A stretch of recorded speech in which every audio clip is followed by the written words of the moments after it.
Two Minneapolis police officers will not face civil rights charges in the shooting death of Jamar Clark. Federal investigators say the evidence did not exist to support any charges against officers Mark Ringenberg and Dustin Schwartzy for the incident last November. WCCO's Jennifer Mayerly explains what went into the decision and the reaction to it. We listened and considered the statement of every single witness. We did not take the officers' statements at face value. U.S. Attorney Andrew Lugar detailed the depth of the federal investigation into the evidence of what could and could not be proved over the 61-second struggle over an officer's weapon, including an independent review of the autopsy and whether Jamar Clark was handcuffed when he was shot by Minneapolis police. Some saw Mr. Clark with handcuffs on while he was standing.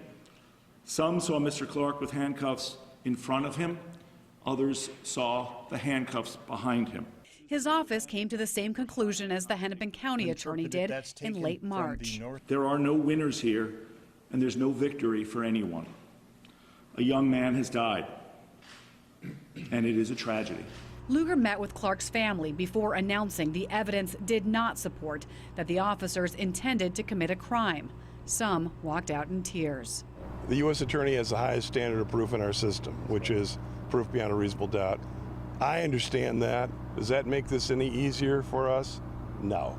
It's still very painful, and there was a lot of emotion in that room.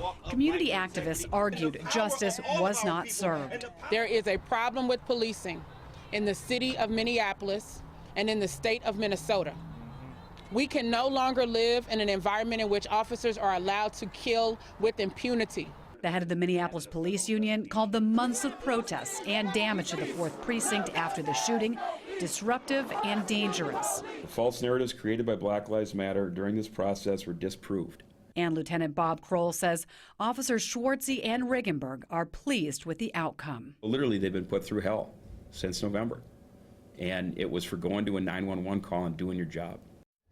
In a written statement, Mayor Betsy Hodges said what Minneapolis can do now is move forward together to build a safe and fair city. Police Chief Janae Harteau says she's satisfied with the thoroughness of these investigations and will continue to support the officers involved.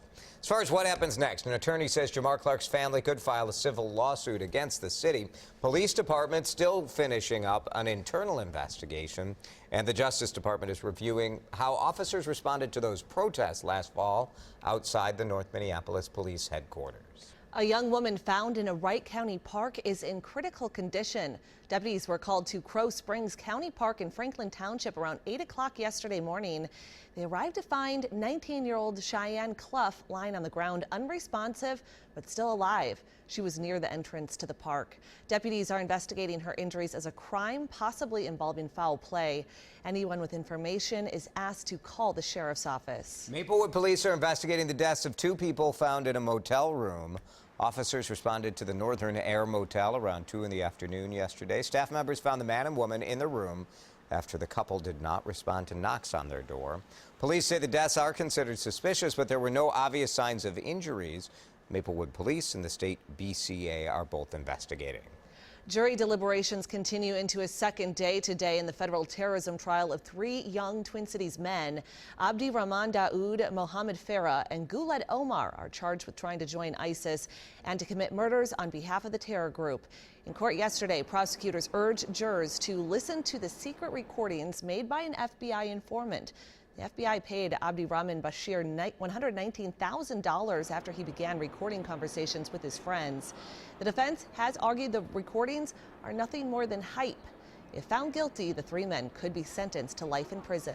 For the first time, the U.S. government is making recommendations to limit salt in processed foods.